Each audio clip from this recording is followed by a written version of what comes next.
Hi everyone, welcome to the Laser Channel. My name is Greg, and in this video, I'm going to be making this lighted LED sign out of acrylic on the Xtool D1 laser machine.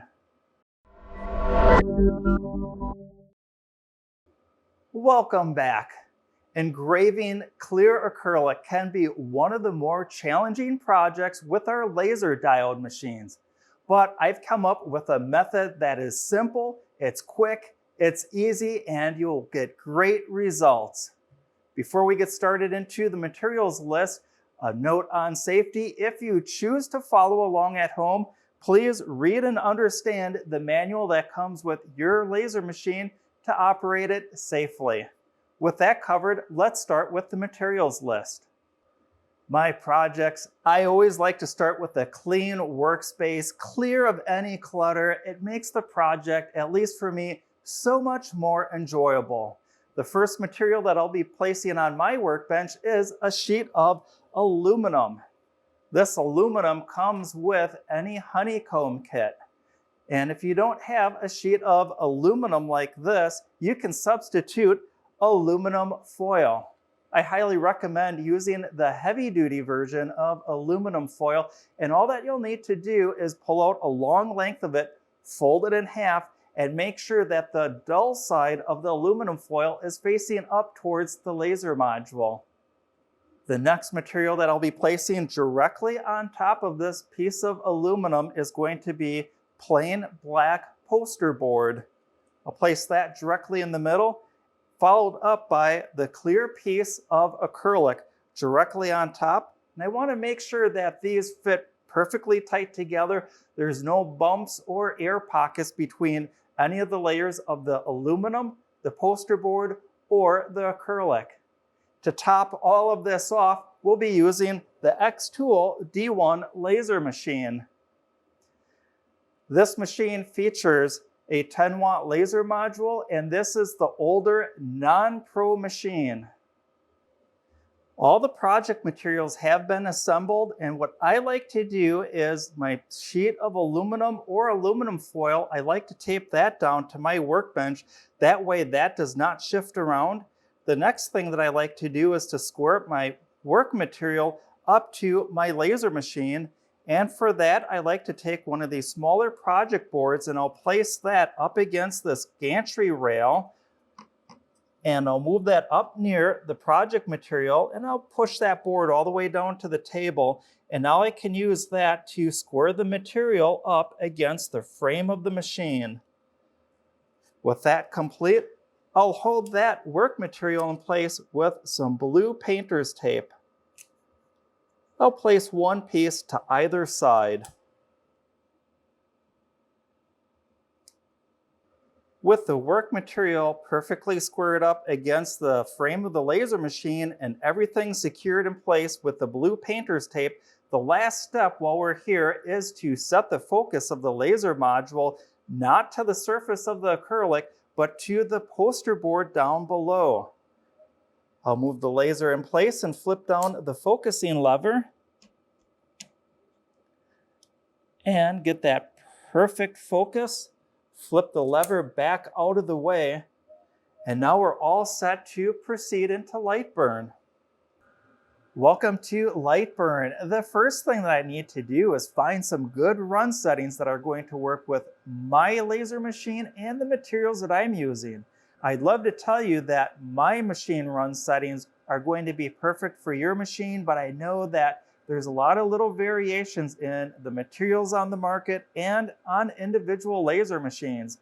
So to overcome this, I'm going to make a material test engraving, and I'm going to navigate to the top of the screen to Laser Tools, Materials Test, and I already have a saved preset from when I worked on this project earlier, and we'll see that I have a speed ranging from 10 millimeters per second up to 60 millimeters per second, and a power from 10% to 30%.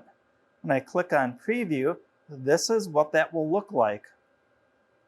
Now, normally what I'll expect to see is at this low speed, at a high power level, we'll be driving too much heat into this area, But yet when I'm at a very low power level at a high speed, we'll see that there'll be little to no marking. When I have that at the opposite ends of my test pattern, I know that somewhere around in the middle are going to be some optimum settings.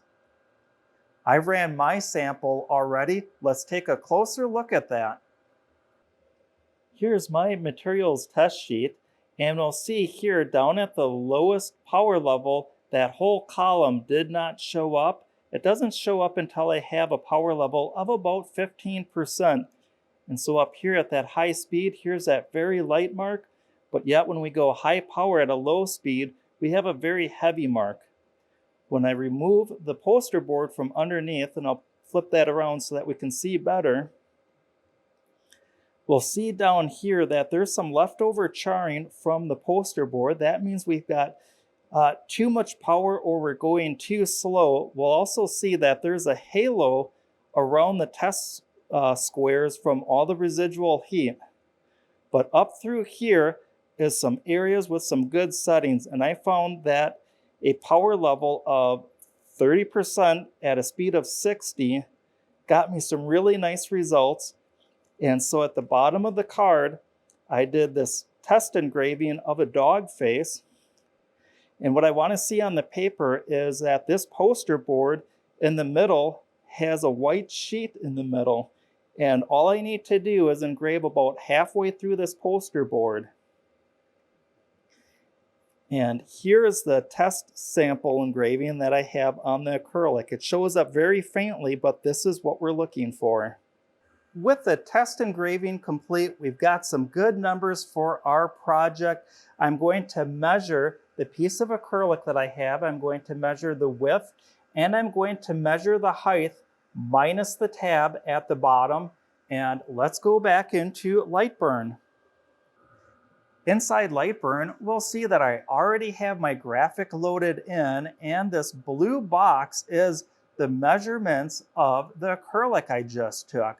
So this way I have a graphical representation of the outline of my acrylic sign piece. And this way, any artwork that I place inside of that, I can check any of the spacing to any of the sides to make sure that everything looks just the way that I like. Now, I don't want this to cut or engrave that blue line, so I'm going to just leave that on for right now and do a quick frame. And I can verify that the laser is going to trace out everything perfectly. We'll note that on my Xtool machine, I have the red crosshairs still enabled, so I'm looking at the red crosshairs for this frame outline and not the blue dot of the laser. Everything looked perfect with that. I'm going to take this blue layer and I'm just going to turn that off. Alternatively, you could use one of these two tool layers, but I think in this version of Lightburn, there's a slight bug and it's not actually framing that out correctly. So this is just another workaround or another way to do that. I'm going to look at the graphic that I have, and we'll see that I have my speed of 60 millimeters per second at a power level of 30%. I have constant power mode on. I'm set to fill.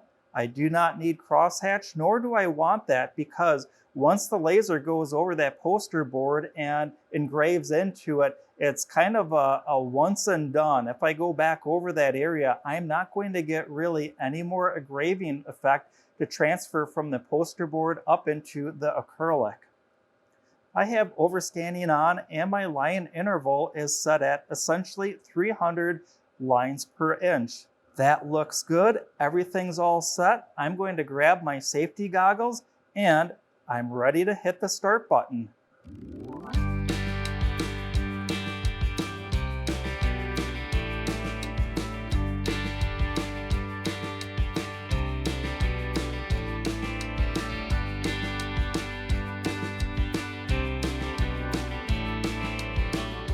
It's all complete. I think it turned out great. While this is running, one of the things that I keep an ear out for is I want to listen for any crackling or popping. That's a key indicator that there's too much energy going into the acrylic and that your project may not turn out. I didn't hear any of that, so I think this is going to look great. We'll peel this off. and I'll get this white background, and without cleaning, here's what it looks like straight out of the machine. That looks great already. When I take a look at the poster board, we see that I went through it just about halfway. To clean this off, I'm going to put a bucket of cold water and a bucket of warm water. And for those of you who are Matrix fans, do you want the red bucket or the blue bucket? For me, I'm going to choose the red one because it's warm, soapy water. I found this works good to initially clean all of that char off of the acrylic. I found if I used alcohol right away, some of that char actually scratched the acrylic. And that looks pretty good already. I'm going to wash off all of that soap residue in this other bucket. I can see that I have a little bit of char left on the back side of this acrylic. To clean that off, I'm going to use some denatured alcohol. I'll flip that over and start cleaning some of that residual char off, and we'll see that the towel is picking up some of that.